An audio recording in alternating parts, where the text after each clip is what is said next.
मर्दाना कमजोरी की बिना पर तलाक लेना। अगर मर्द में कोई ज़ाहिरी या मर्दाना कमजोरी हो तो क्या औरत इससे तलाक का मुतालबा कर सकती है?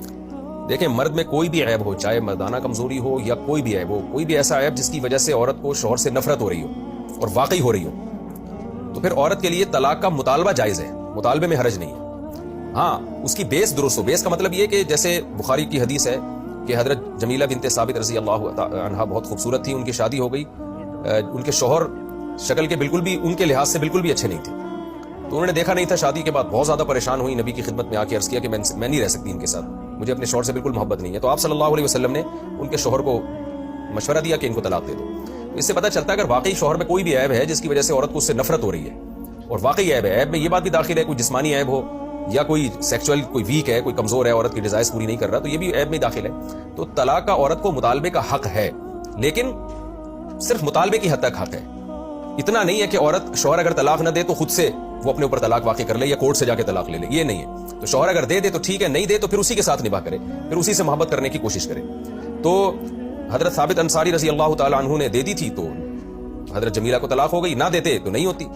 तो मुतालबा कोई माकूल बेस पर किया जा सकता है। फिर शौहर की मर्जी छोड़ देता है तो ठीक है, नहीं छोड़ देता तो फिर औरत उसी के साथ निभा करे।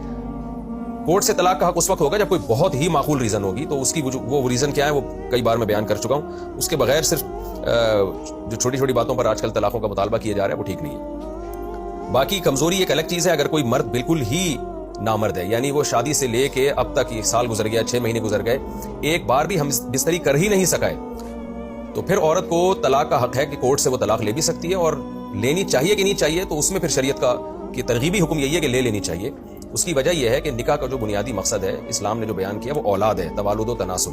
तो नबी सल्लल्लाहु अलैहि वसल्लम ने सहाबी को ऐसी औरत से भी मना किया, निकाह से मना किया जिनकी औलाद नहीं हो सकती थी। तो यही हुक्म औरत के लिए भी है कि जिस मर्द की औलाद ना हो सकती हो तो बेहतर यही है कि उससे तलाक ले ली जाए। लेकिन ये कोई वाजिब हुक्म नहीं है। अगर औरत को अपने शौहर से मोहब्बत है और नहीं लेना चाहती तलाक तो भी रह सकती है वो। और लेकिन अगर मर्दाना लिहाज से शौहर में बिल्कुल भी कुव्वत नहीं है, वो कर ही नहीं सकता, तो फिर मुस्तहब भी है कि वो तलाक ले ले। बेहतर यही है कि वो तलाक ले। वजह उसकी ये है कि औरत को फिर बाद में फितनों में पड़ने का अंदेशा है। ये मुमकिन है कि कल उसकी डिजायर्स बढ़ती चली जाएं और वो गैर मर्दों से नाजायज ताल्लुकात कायम करना शुरू कर दे। बल्कि मर्द ही को चाहिए कि ऐसे सूरत में खुद से उस औरत को छोड़ दे ताकि उसकी जिंदगी तबाह न हो। ऐसे वाकयात हमारे सामने आए हैं कि मर्द बिल्कुल लामर्द था, औरत ने उसके साथ वफा की और अपनी जवानी पूरी बर्बाद कर दी उसने, लेकिन उसकी वफा का उसको अच्छा सिला नहीं मिला।